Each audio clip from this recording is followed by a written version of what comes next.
பூர்ணியம்மா, மகா உங்க தங்கச்சி.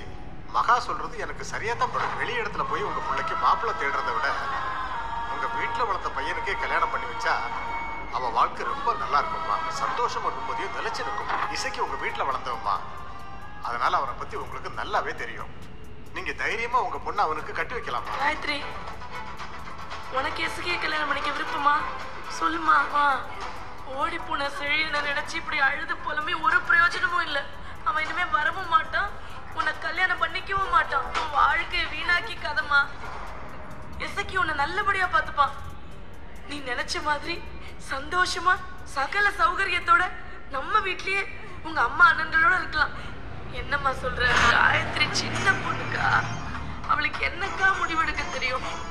நீங்க தானே அந்த வீட்டுக்கு பெரியவங்க, நீங்க எடுத்து சொன்னா அவ புரிஞ்சுப்பா. ஓடி போன செழியனை நினைச்சு வருத்தப்படாதீங்க அண்ணன் பூர்ணி. மகா சொன்ன மாதிரி காயத்ரியை இசைக்கு கல்யாணம் பண்ணி வச்சிருக்கு.